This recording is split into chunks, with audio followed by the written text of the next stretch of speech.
बिस्मिल्लाहिर्रहमानिर्रहीम। दोस्तों अस्सलाम वालेकुम रहमतुल्लाहि व बरकातुहू। दोस्तों क्या हाल है?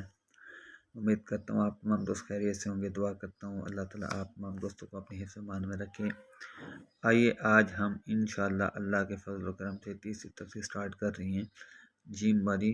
आइए भाई, ये 4 लाइन वाली कॉपी है और जीम वाली क्या हम लिखेंगे ऊपर वाली 3 लाइनों के ऊपर।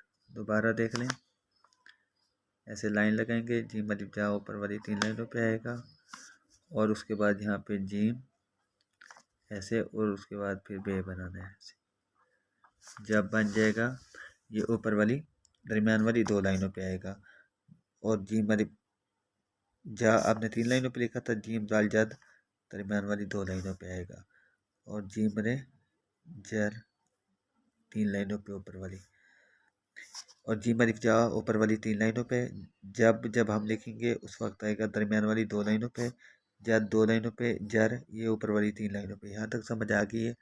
और उसके बाद हम लिखेंगे जज, यहाँ पे जीम डालेंगे, यहाँ पे जीम बना के 30 लाइन के बाद उसकी गुलाई करेंगे। यहाँ पे जीम, यहाँ तक समझ आ गई। और उसके बाद हमारे पास है जीम 1 2 ये 3।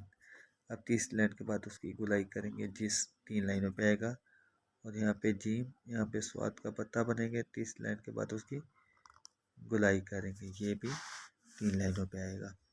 और उसके बाद शीन लिखेंगे जीम। अब इस शीन को बड़ा करेंगे, ये जहाँ पे जगह ज़्यादा होगी हमारे पास वहाँ पे इसको कशिश वाला शीन वहाँ पे इस्तेमाल करेंगे।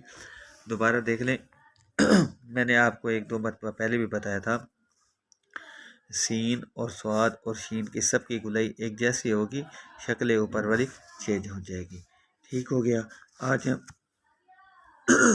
आज हम इंशाअल्लाह आगे एक लफ्ज़ लिखते हैं जीम ते जत।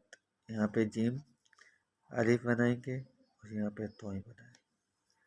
ठीक हो गया। और यहाँ पे जीम और यहाँ पे आइन की 30 लाइन के बाद उसकी गुलाई करेंगे। यहाँ तक आप लोगों को समझ आ गई होगी।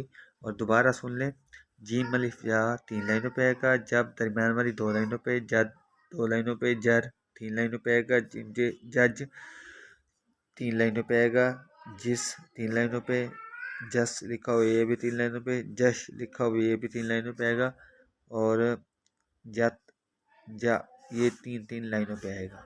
यहाँ तक समझ आ गई। इंशाल्लाह अगली लेसन में इंशाल्लाह मैं आपको कंप्लीट करके दिखाऊंगा। इंशाल्लाह जीम वाली तख्ती हमारी इंशाल्लाह ख़त्म हो जाएगी। अपना ख्याल रखना।